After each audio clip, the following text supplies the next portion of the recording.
ఇండియాని రిప్రజెంట్ చేస్తున్నాను, ప్రైమ్ మినిస్టర్కి అంబాసిడర్గా వెళ్తున్నాను. కాబట్టి ప్రైమ్ మినిస్టర్ గురించి తెలిసి ఉండాలి, ఇండియా గురించి తెలిసి ఉండాలి. ప్రైమ్ మినిస్టర్ గారి గురించి తెలియకుండా ఆయన విధులు, ఆయన విధానాలు, ఆయన నియమాలు, ఆయన లాస్ రూల్స్ ఏమీ తెలియకుండా, ప్రైమ్ మినిస్టర్ గారి యొక్క మనస్సు ఏంటో తెలియకుండా ఆయన ఎలా రిప్రజెంట్ చేస్తాడు ఈయన వెళ్ళి ఆ దేశంలో?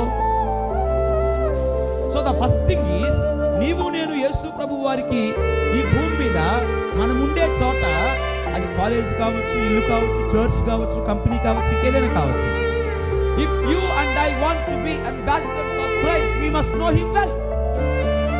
నీవు నేను యేసు ప్రభు వారికి రాయబారులుగా ఉండాలి అంటే ఆయన గురించి మనం బాగుగా తెలుసుకొని ఉండాలి. ఆయన విధులు విధానాలు ఏంటో, ఆయన నియమాలు ఏంటో, ఆయన మనస్సు ఏంటో, ఆయన ఆలోచన ఏంటో, ఆయన భావజాలం ఏంటో, ఆయన కోరికలు ఏంటో, వేటిని ఇష్టపడతాడో, వేటిని ద్వేషిస్తాడో, ఆ వేటిని ప్రేమిస్తాడో, వేటిని అసహించుకుంటాడో, ఆయన గురించి మనం పూర్తిగా తెలుసుకోవాలి. ఎలా తెలుసుకోవాలన్నా, మన చేతిలో ఉన్న బైబుల్ మనం ఎవరినైతే వెంబడిస్తున్నామో ఆయన గురించిన పూర్తి సమాచారాన్ని మనకు అందిస్తుంది. దేవునికి స్తోత్రం చెప్పండి గట్టిగా.